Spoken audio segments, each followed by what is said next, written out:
This morning, we're not going to talk necessarily about Hanukkah because it's not really Hanukkah yet. But you'll get a brief reference in the message. This message is entitled, if you've looked at your bulletins, The Station. So Sadie's husband, Jake, had been slipping in and out of a coma for several months. But his faithful wife stays by his bedside day and night. One night, Jake comes to and motions for her to come closer. He says, "My darling Sadie, you've been with me through all the bad times. When I got fired, you were there to support me. When my business failed, you were there. When I got shot by a robber, you were by my side. When my health started failing, you were still by my side. You know what, Sadie?" "What is it, dear?" she asked gently. "I think you're bad luck."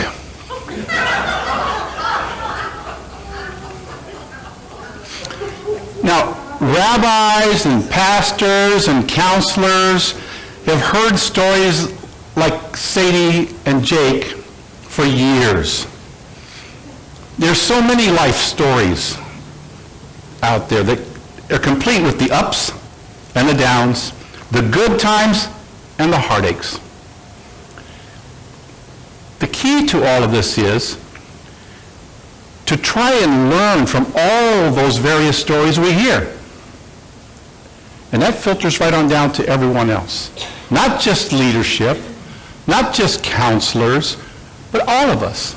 We should take those stories and glean from them something. See, in those stories, there are some that tell about the secret of a long and happy marriage. There are also stories that tell us how to handle the challenges of being a parent. There are other stories that tell us how to grow to a more mature age successfully. In the midst of all the stories that we hear and that we share with other people, I can't help but think about the entire journey that we all go through from youth to maturity. You notice I'm saying maturity and mature age, not old age? Because I'm getting there, so I'm being very careful about terminology. But in the midst of those stories, it's easy to become depressed if you don't look at the bright side of them. It is not because as you mature that you experience fewer troubles necessarily, but because you become less concerned about what other people might think about you. See, I still remember, wow, it's like yesterday, the insecurity of my teenage years. Some of you may be able to relate. During those years, I was convinced that everyone in the room was looking at me and talking about me. They were thinking about that pimple in the middle of my forehead and laughing behind my back, sometimes right in my face. Or how funny I combed my hair, or how funny I dressed in their eyes. They even thought about what social status my parents were from. And who did they relate to? Who did they socialize with? And I had mood swings. Maybe I still do. And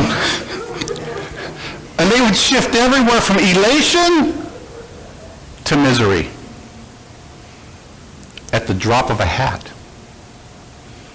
Not to mention that casual remark from the wrong person that could actually bring you to tears. During those years of my life,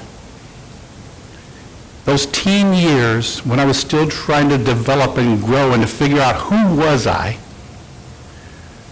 there seemed to be a lot of uncertainty and even a lot of anxiety. I don't think I've ever really outgrown that.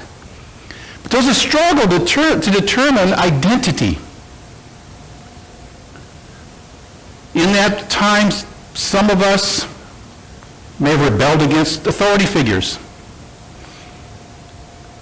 Many will agonize as they try to figure out exactly who they are and what part they're supposed to play in the world. But then, the teens are finally over. You move into the 20s and the 30s, and even though we still worry about the unknown, it seems to be lesser a degree. Those concerns don't bother you as much. There's still questions like, am I smart enough? Am I attractive enough? Have I become successful enough? So we continue to press ourselves harder in order to get ahead.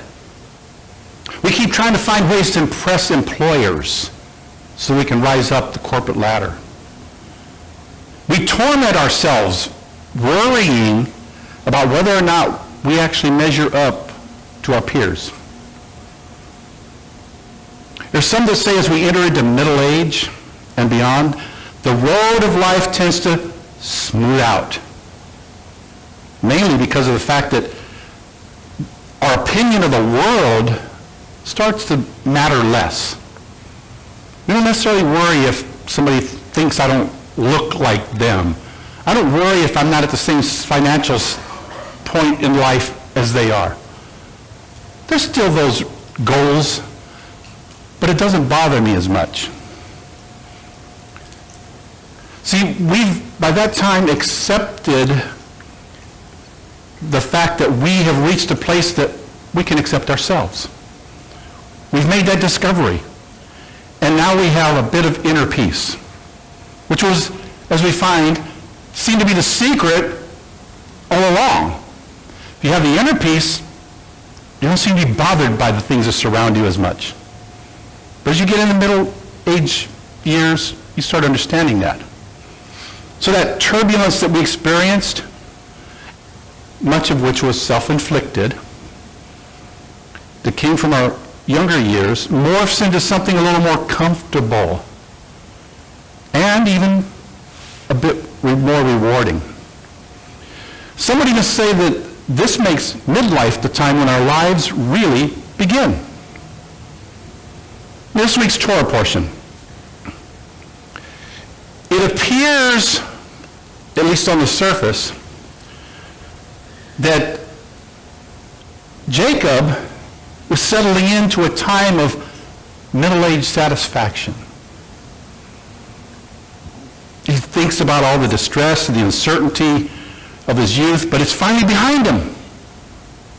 Or is it? He fought with his brother. He deceived his own father. He ran away from home and lived for 20 years away from his homeland. Now he's finally come back home. He's now married. He's fathered children. Many of them, most of them, are now grown up themselves. And his youngest is almost out of his teens. Everything's pointing toward the beginning for him of a peaceful time. All indications are that he's entering a time of stability and tranquility in his life. Let alone, we know this part of the story, there's another son coming along. And he's not expecting to have to rear a new one, but everything to this point is cool. He can finally relax, enjoy his life, and reap the rewards of enduring those many years of struggle, anguish, and stress. And so our Torah portion begins. VaYeshev Yaakov be'eretz migrei aviv be'eretz Canaan. Now Jacob dwelled in the land where his father had sojourned, in the land of Canaan. Everything that he's been through, it appears to him as if he's about to enter his golden years. See, unlike Jacob, we have the ability to see and read ahead. We have something that he didn't have. He didn't know the future. Well, to us it's not future, but it's future to him in our eyes. And he couldn't have imagined what was going to happen next. But we know that his trouble is far from over. As a matter of fact, a new and more devastating chapter in his life is only about to begin. Rashi says, Bikesh Yaakov Yeshev b'shalva. Jacob wanted to settle down in peace. He wanted to live in tranquility. But just then, the tragedy of Joseph came upon him. See, Jacob's golden years are going to be disturbed, as we can read. They're going to be disrupted by the loss of his favorite son. And as we know, they're going to be separated for the next 2 decades. Now, those of us who are parents, we couldn't even fathom being separated from our children for over 20 years. Especially if we thought for that whole time they were dead. Just like Jacob, we may think that once we have hit a certain milestone in life, we'll certainly be able to enjoy a peaceful life. But that can only happen if we can get beyond the challenges of the now, the present. Then, and only then, can we truly start to enjoy ourselves. Robert J. Hastings, who was a Baptist minister and writer, wrote this piece called The Station. It goes like this. Tucked away in our subconscious minds is an idyllic vision. We see ourselves on a long, long trip that almost spans the continent. We're traveling by passenger train, and out the windows we drink in the passing scene of cars on nearby highways, of children waving at a crossing, of cattle grazing on a distant hillside, of smoke pouring from a power plant, of row upon row of corn and wheat, of flatlands and valleys, of mountains and rolling hills, of biting winter and blazing summer, and cavorting spring and docile fall. But uppermost in our minds is the final destination. On a certain day, at a certain hour, we will pull into the station. There will be bands playing and flags waving, and once we get there, so many wonderful dreams will come true. So many wishes will be fulfilled, and so many pieces of our lives finally will be neatly fitted together like a completed jigsaw puzzle. How restfully we pace the aisles, damning the minutes for loitering, waiting for the station. However, sooner or later we must realize there is no one station, no one place to arrive at once and for all. The true joy of life is the trip. The station is only a dream. It constantly outdistances us. When we reach the station, that will be it, we cry. Translated means, when I'm 18, that will be it. When I buy a new 450 SL Mercedes-Benz, that will be it. When I put the last kid through college, that will be it. When I finally paid off my mortgage, that will be it. When I get that promotion, that'll be it. When I reach the age of retirement, that'll be it. I shall live happily ever after. But he goes on to say, unfortunately, we get it, then it disappears. The station somehow hides itself at the end of an endless track. Relish the moment is a good motto, especially when coupled with Psalm 118:24. This is the day the Lord has made. We will rejoice and be glad in it. It isn't the burdens of today that drive men mad.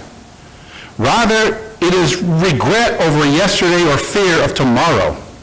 Regret and fear are twin thieves who would rob us of today. So stop pacing the aisles and counting the miles. Instead, climb more mountains. Eat more ice cream.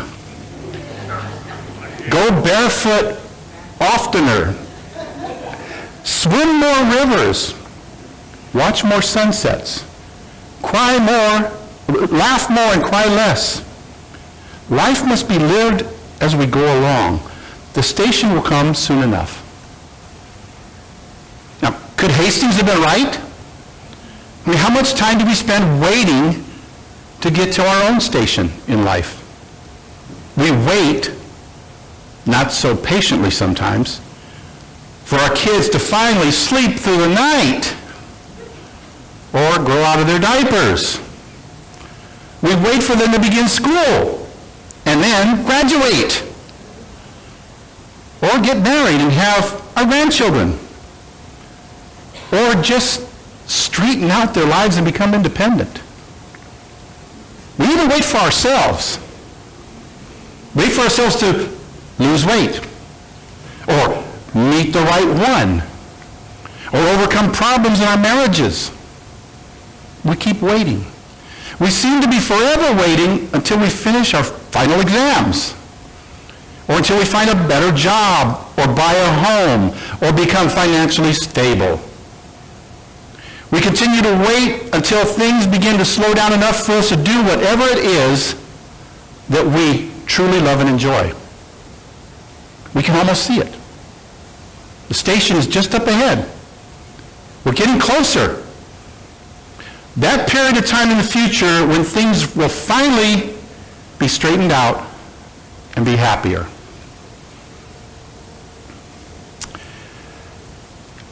We keep waiting. Waiting for the fulfillment, waiting for the peace, waiting for that enjoyment. And finally, everything's going to be all right in our lives when we get to that station.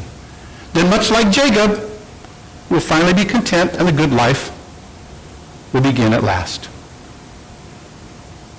As Rashi said, B'kesh Yaakov l'shev b'shalva. Jacob wanted to live in tranquility. Don't we all? He had an expectation that he was beginning a time of retirement, without effort, without struggle. According to the sages, that was his problem. They ask, what kind of aspiration is that for a righteous person? Only the dead get to vegetate. The living are destined to learn and grow and cope incessantly with change. So where's your station? Do you know where your final destination is? How many here liked and now on TV Land and MeTV you can still like The Twilight Zone? How many remember an episode called A Stop at Willoughby? One of my favorites, actually. For those that don't know, it's a story of a man. He rides a commuter train every day. He's got struggles at work. He's got struggles at home. His wife is always complaining and crying, giving him a hard time. His boss is upset about a contract that was just lost, and so he's giving him grief. They need more business to come in, and he's getting pounded from both sides. So he's exhausted. He falls asleep on the train one day, and he starts dreaming. He dreams of a town called Willoughby, which is supposedly on his route. And in his dream, he gets off in Willoughby, and he starts walking around among the kids. The kids are playing kick the can and playing ball. The people are so friendly and laid back. No struggles, no stress, nothing but happiness. Kind of what Jacob might have been looking for. Kind of what we might be looking for. But he's having a time of his life in this little town of Willoughby. He's finally got a place where he can be at peace. But then, what happens? He wakes up, gets off at his usual stop at work, where he faces the turmoil, the anxiety, and the stress, everything that Willoughby isn't. So once again, he's on the train, traveling again. He drifts off to sleep and he starts dreaming of Willoughby once again. And in the dream, the conductor, as he did in previous dreams, announced, "Next stop, Willoughby. Willoughby, next stop." He decides, I'm getting off in Willoughby. And I'm not getting back on. So this time he even gets up and leaves his briefcase. And as the conductor announces, "Willoughby," he steps off. He steps off into this land again of peace, enjoyment. He's finally happy. But in the final scene, we find the train stopped. We find that he stepped off of a moving train because there was no stop called Willoughby. He stepped off to his death. And in the final scene, we see him taken away in a hearse, marked on the back, "Willoughby and Son Funeral Home."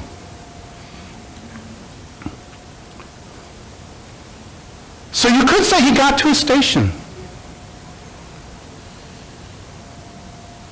He got to a station through his dreams. But in reality, he ended his life.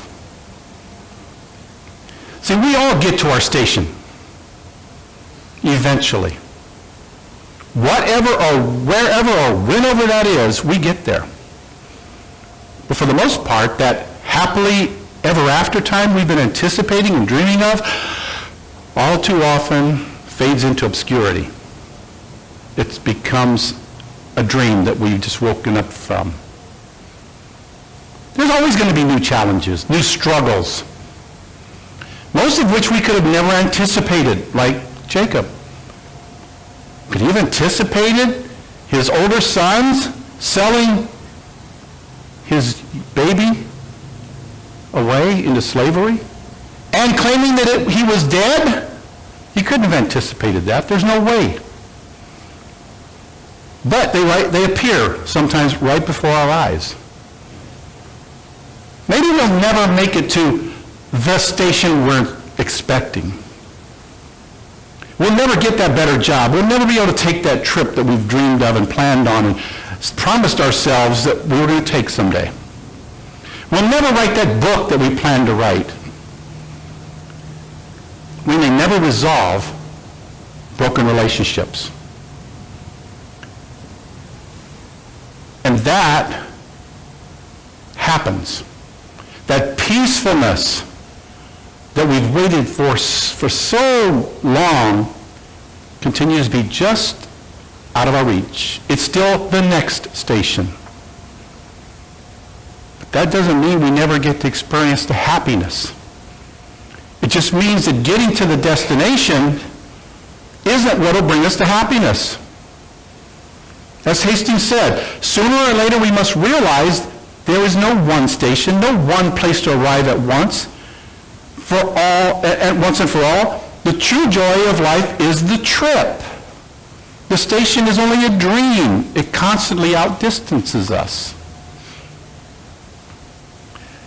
Our sages managed to do something.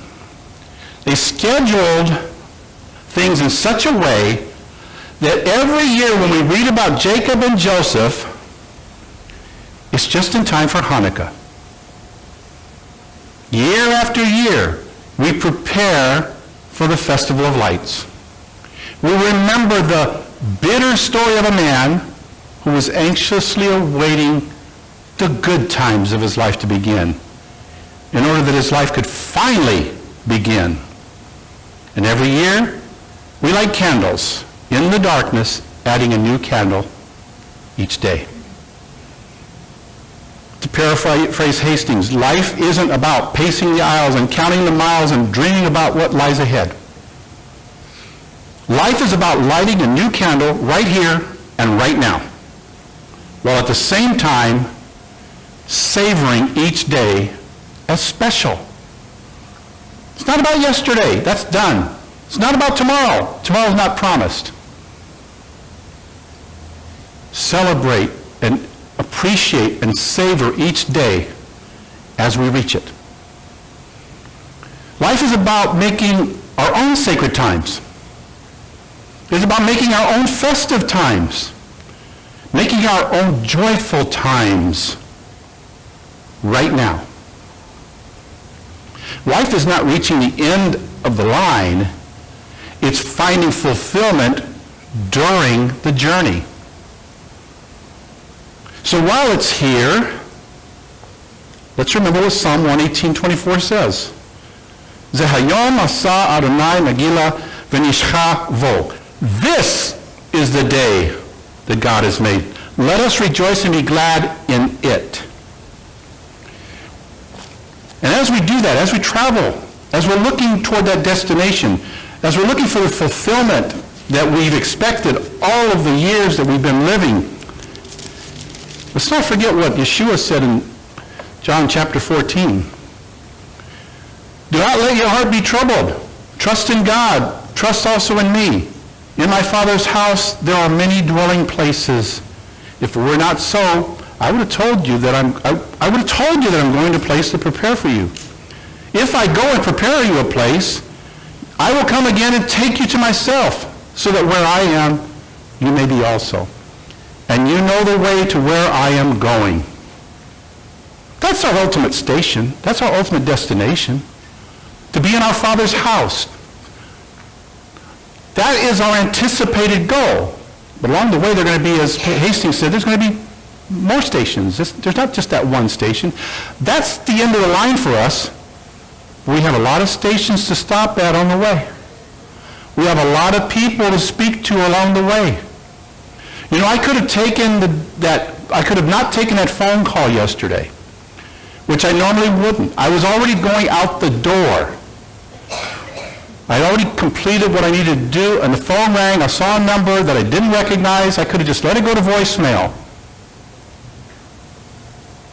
But I had just completed preparing this sermon.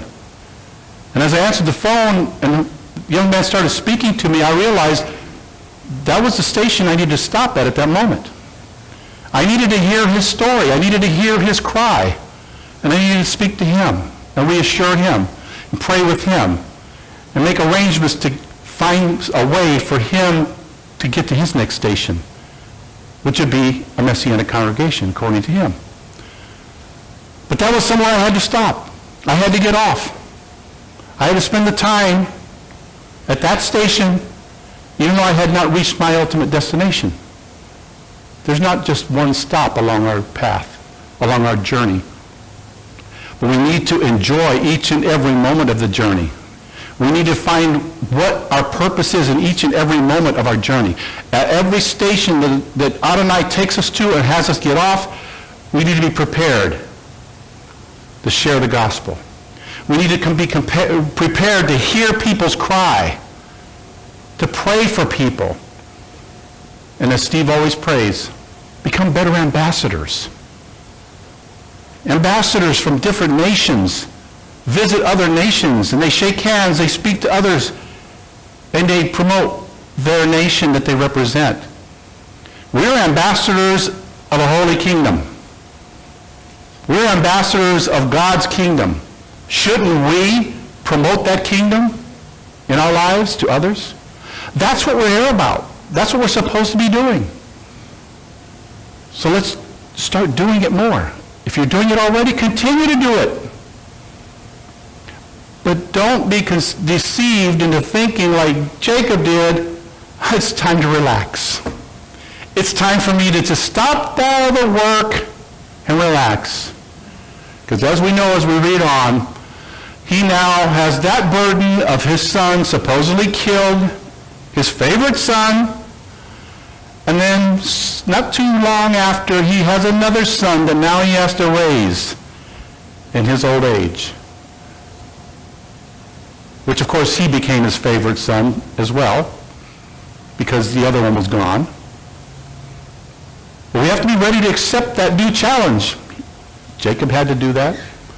It's no different with us. There's always new challenges. So lastly, what we need to do is learn to live life That's not us.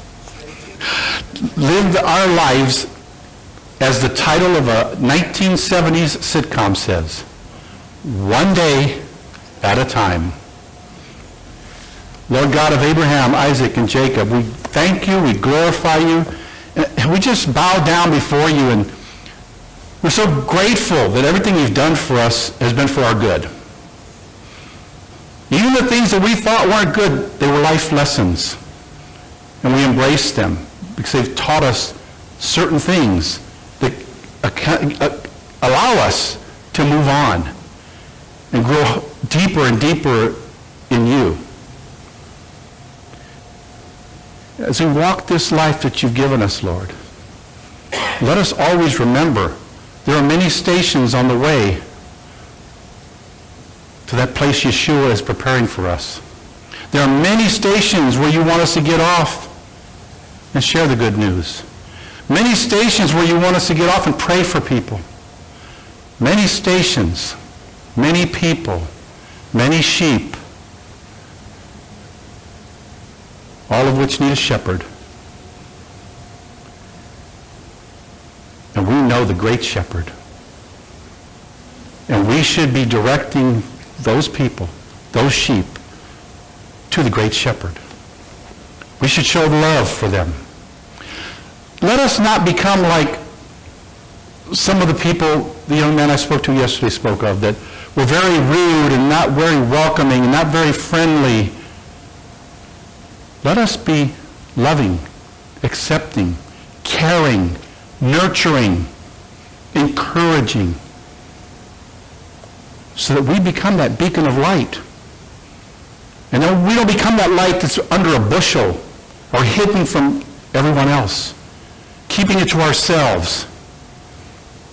Let us show the light of Yeshua boldly at every station in our lives. We thank you, we bless you, we praise you for this Shabbat. A time that we can kind of step out of the world for a moment and focus completely on you, completely on fellowship, without the distractions of the rest of the week. Thank you, Abba. We know you love us, and we pray that we would learn to love you more than we do already. In Yeshua's name, amen.